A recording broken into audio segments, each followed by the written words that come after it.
अरे बापरे, तुम्ही तर मेकॅनिकल इंजिनियर आहात अशोक. मग तुम्ही ऑफिस असिस्टंटसाठी का अप्लाय केलात? अगरवाल शेठने विचारलं. अशोक ओशाळवानं हसला. मग म्हणाला, काय करणार सर, 2 वर्ष झालीत BA होऊन, पण अजून नोकरी नाही.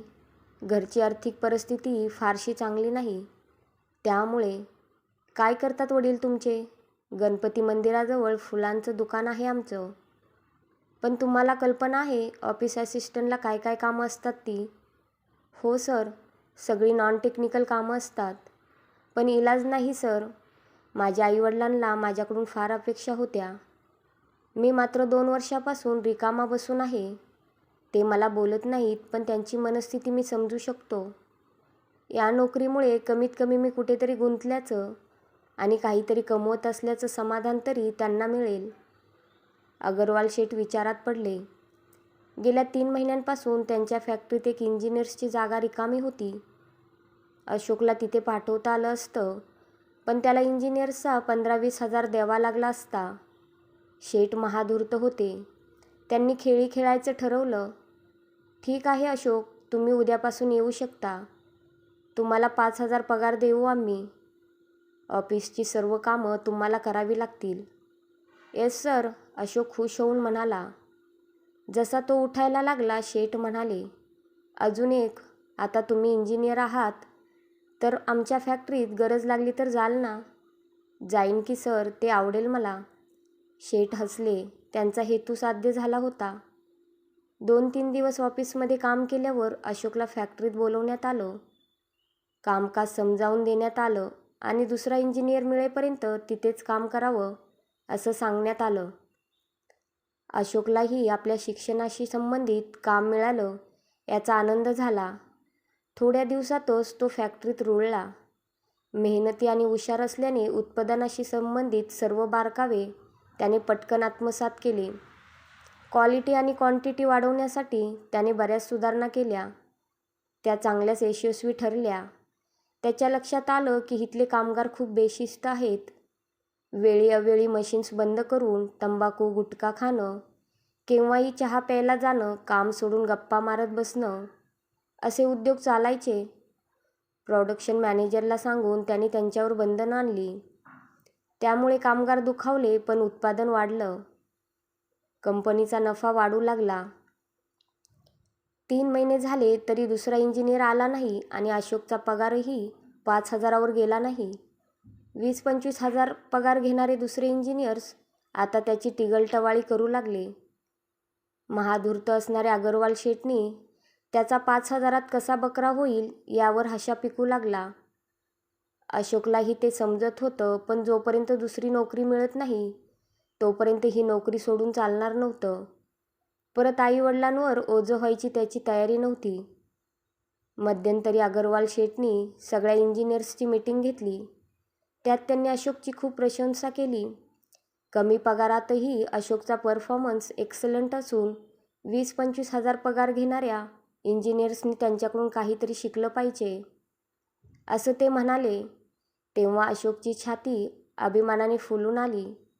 अगरवाल शेठनी त्याला पगारवाढीचंही आश्वासन दिलं. अशोकला आता फॅक्टरीत 11 महिने झालेत. अगरवाल शेठनी त्याला दिलेलं पगारवाढीचं आश्वासन पाळलं नाही. तो निराश झाला, पण इमानदारीने काम करणं त्याने सोडलं नाही. कधीतरी शेठना दया येऊन ते पगार वाढवतील अशी त्याला खात्री होती. त्यातच एक दुर्दैवी घटना घडली. फॅक्टरीत कामगार युनियनची निवडणूक होऊन गुंड प्रवृत्तीचे प्रतिनिधी निवडून आले. त्यांनी फॅक्टरीतलं वातावरण बिघडून टाकलं. अशोकच्या रोजच कामगारांशी कटकटी होऊ लागल्या. एक दिवस तंबाखू खाण्यावरून एका कामगाराशी अशोकचा वाद झाला. वाद इतका विकोपाला गेला की त्याचं पर्यवसान हाणामारीत झालं. आजूबाजूच्या कामगारांनी आपापल्या मशीन्स बंद केल्या आणि अशोकला मारायला सुरुवात केली. सिक्युरिटीने वाद सोडवला, पण अख्ख्या फॅक्टरीतल्या कामगारांनी काम बंद आंदोलन सुरू केलं. जोपर्यंत फॅक्टरीत अशोक आहे तोपर्यंत काम सुरू होणार नाही, अशी भूमिका कामगारांनी घेतली.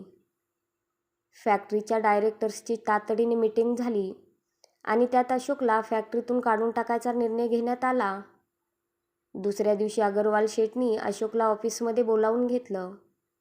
काय होणार याची पुसटशी कल्पना असल्याने धडधडत्या हृदयाने अशोक केबिनमध्ये शिरला. या अशोक बसा, जे घडलं ते वाईट घडलं. अगरवाल शेठनी बोलायला सुरुवात केली. यात तुमची काय चूक आहे असं मला वाटत नाही, पण माझा काही इलाज नाही. बोर्ड ऑफ डायरेक्टर्सने तुम्हाला काढून टाकायचा निर्णय घेतला आहे. अशोकचे डोळे अश्रूंनी भरून आले. सर, मी जे काही केलं ते फॅक्टरीच्या हितासाठीच होतं. मला मान्य आहे, 1 वर्षापासून मी तुम्हाला ओळखतोय, पण तुम्ही जाणताच 2 दिवसापासून फॅक्टरी बंद आहे. लाखोंचं नुकसान होतंय. एका माणसासाठी एवढं नुकसान आम्ही सहन करू शकत नाही. सर, पण प्लीज मला काढू नका. मी ऑफिस असिस्टंट म्हणूनही काम करायला तयार आहे.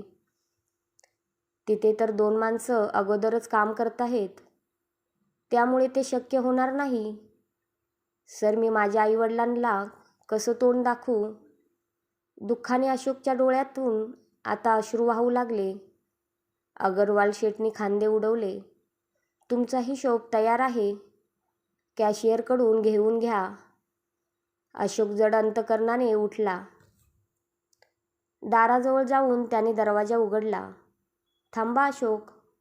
अशोक वळला. त्याने चमकून शेठकडे पाहिलं. या फॅक्टरीतून तुम्हाला काढलं असलं तरी आमची नाशिकची कंपनी तुम्ही जॉईन करू शकता. अशोकला आपण काय ऐकतो आहोत ते समजेना. काय म्हटलात सर? होय अशोक, तुम्ही योग्य तेच ऐकत आहात. सर, पण तिथे तुम्ही 5,000 पगार द्याल ना मला? अशोक हसूनही संभ्रम अवस्थेत होता. नाही अशोक, तिथे तुम्हाला 5 नाही 50,000 रुपये मिळतील. सर, चेष्टा करताय माझी? अशोक अविश्वासाने म्हणाला.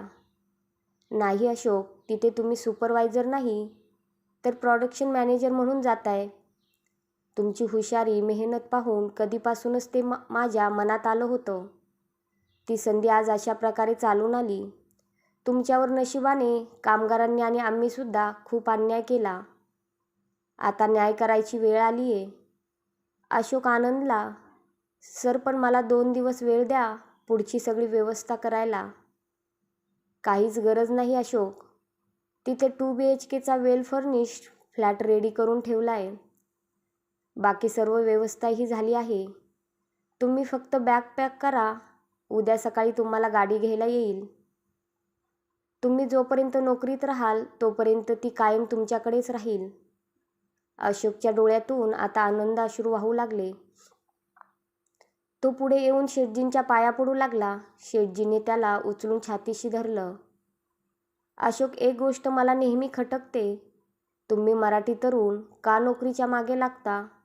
जेवढी मेहनत तुम्ही महिना 5,000साठी वर्षभर केलीत, तेवढ्या मेहनतीत तुम्ही स्वतःच्या व्यवसायात महिन्याला 2 लाख कमवू शकता. सर, आमच्याकडे भांडवलाचा प्रश्न असतो. ते असलं तरी कुटुंबाचा आणि आमच्या समाजाचा आम्हाला पाठिंबा नसतो. त्यातून धंदा नाही चालला तर नुकसानाची भीती असते. अहो, तुम्ही पाण्यात पडायची तयारी ठेवा. पोहता तुम्हाला आपोआपच येईल. तुम्हाला सांगू, मी 2दा दिवाळखोर झालोय. भीक मागायची वेळ आली होती माझ्यावर, पण चिकाटी ठेवली तर माणूस तरुण जातो. ठीक आहे, यापुढे मराठी तरुणांना व्यवसायात आणण्याची जबाबदारी तुमची. 2 मराठी तरुणांना जरी तुम्ही व्यवसाय सुरू करून दिलात तरी तुम्ही समाजाला न्याय दिला असं मी म्हणेन. या कथेचे लेखक दीपक तांबोळी.